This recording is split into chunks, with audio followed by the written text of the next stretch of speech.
Okay, hi, Jake Dodd here. Just wanted to show you some of the problems I've been having and, well, sort of overcoming.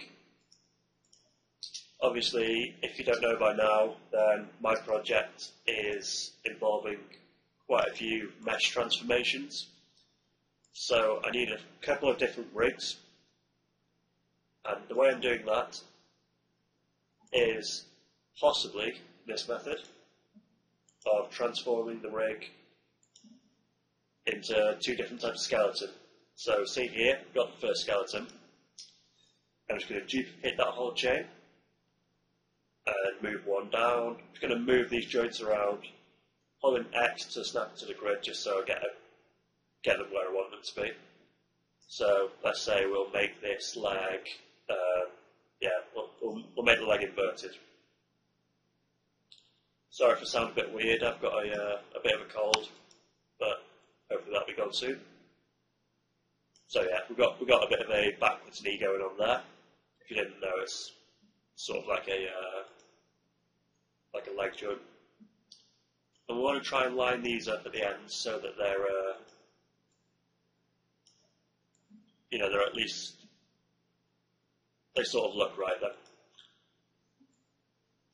Because your contact point on the floor wouldn't tend to move if you're transforming, but we'll leave that for now. Okay, so we've got the contact point the same at the hip and the I suppose we'll call it the toe, the ball of the foot. And what we're going to do is try and match this bone up to the second one. But first we need a second set of bones, same number of joints. So we have 1, 2, 3, 4, 5. Yep, 5. Okay, so I'm just going to straight down here, hold X to get it there, and again about here, and there, here, and there. So I've got a nice little chain here which is connected to there, of course, because I did that from the top. So I'll just do it out here and I'll move it down into place.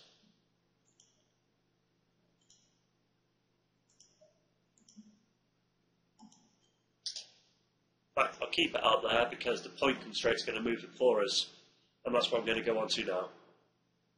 Just rename this hierarchy as Morph, and this one as Target 2, the second one we created, and this one Target 1. Because we're going to be using the outliner and it can get a bit confusing. So at least now we know what's what. So I'll just move that up above there and then we know where to go. Okay? So shift and click that to expand there and there. So we've got them all expanded now. And may as well start at the top. Just make sure all of these are oriented first, so converge to hit orient. That should do it right. If not, then just double click it, come into the settings, choose the ones that are going to match your scene best. I've already got mine set up, but that's not what this is about. So I've got this basic, well, not even an IK chain, just a joint chain, and I want to match it to this, the number 1. So what we're going to do is select number 1 first, and then control click on the morph, and we're going to go constrain, point, and we want to set this to weighting of 1 because obviously we want all the weight of this constraint to be applied because this is where we want it to start. So go ahead, hit apply, and that should have moved it. We have maintain offset on. So undo that, just close that and undo it.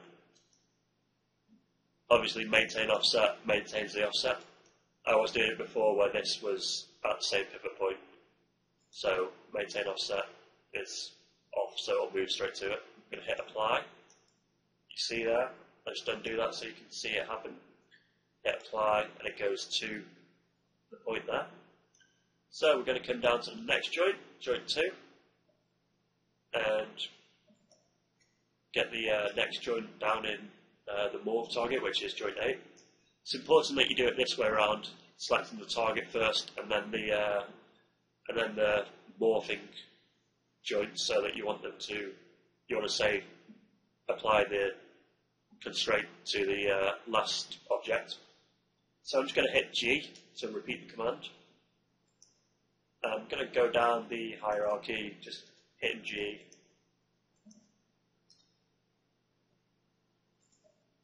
And we should get to the end, and you'll see it completely matches now the first target, which is great.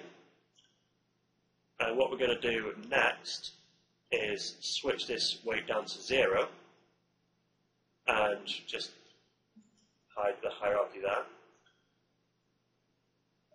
And come down here a bit. So what we want to do is go to target 2, select the morph again, and make sure the weight's 0 on this, and hit apply. And we're going to follow the same process, make sure the weight's 0, and hit G,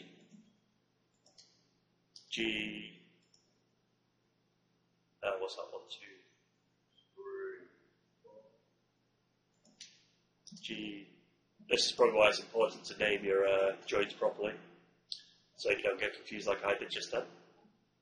Hit G again, and you'll see up here, it's made it's keyed these translates, so the bone or the joint is going to match the positioning. Right, so what I'm going to show you now, just minimize that, is we're just going to want to select that, key selected. It's going to appear to the end, so we can scrub the timeline in a moment.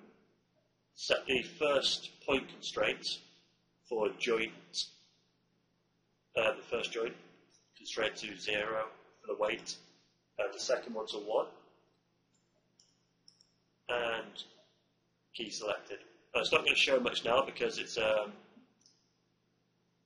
in the same position anyway. So if we go to the next one, close this down there. So the next one, you'll probably see a little jump now if we change this from 0 to 1. Yeah. But we want these the right way around first, so we can key them. So we're going to go back to 0,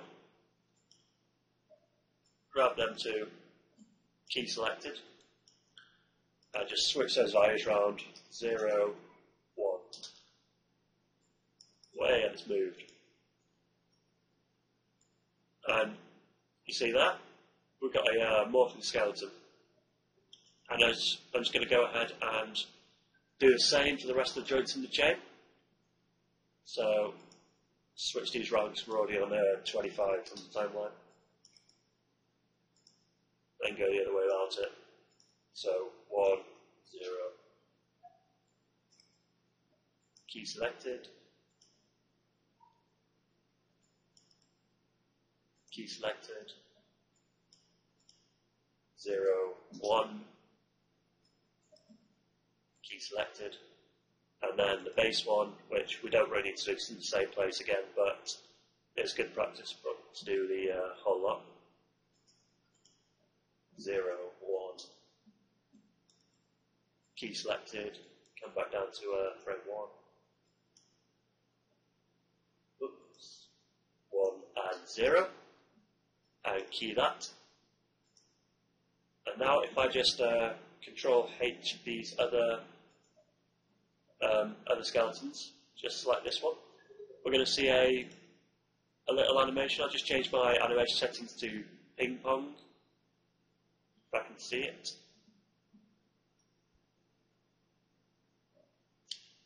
I'm thinking of 3ds Max, I think, where it's called ping pong. Try that one. Yeah, there we go. So I have a change in skeleton shape just by animating the point constraint.